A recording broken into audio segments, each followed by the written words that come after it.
నా మీద ఈ మంత్రులంతా కూడా విరుచుకపడ్డారు నా మీద. ఇప్పుడు నేను అడుగుతున్నా, మీ దండుపాల్యం మూట కాకపోతే ఏంది?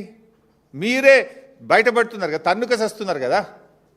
ఇప్పుడు ఈ 9E బ్లాక్ టెండర్లలో ముఖ్యమంత్రి వర్సెస్ భట్టి గారు వర్సెస్ కోమటిరెడ్డి కదా, ముగ్గురు దండుకుంటేనే కదా ఇదంతా విషయం బయటకు వచ్చింది.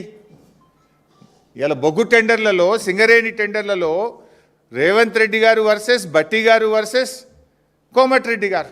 నాకు దక్కాలంటే నాకు దక్కాలి, నా మనుషులకు దక్కాలంటే నా మనుషులకు దక్కాలని ముగ్గురు మధ్య వాటాల పంచాయతీ కాకపోతే ఏంది ఇది?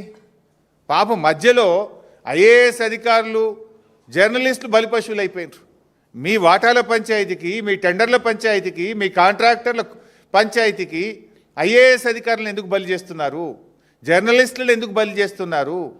మీరు తన్నుక సచ్చింది నిజం, వాటాల కోసం కొట్టుకున్నది నిజం, నాకంటే నాకు టెండర్ అని చెప్పి తన్నుకున్నది నిజం.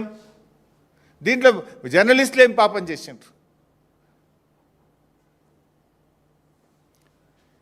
ఇది ముగ్గురు దన్నుకున్నారు.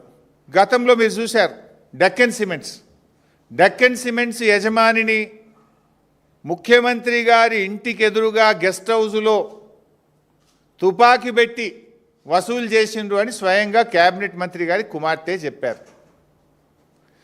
అది ఎవరు చేసిండ్రు?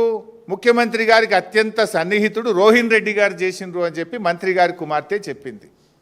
అంటే మీరు అక్కడేం జరిగింది? ముఖ్యమంత్రి వర్సెస్ కొండా సురేఖ గారు.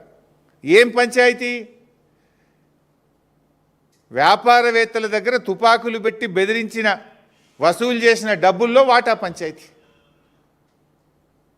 అక్కడేమో డెక్కన్ సిమెంట్స్ యాజమాని ఇచ్చిన డబ్బుల్లో వాటాల పంచాయతీతోని ముఖ్యమంత్రికి దేవాదాయ శాఖ, అటవీ శాఖ మంత్రి మధ్యలో పంచాయతీ చూశాం.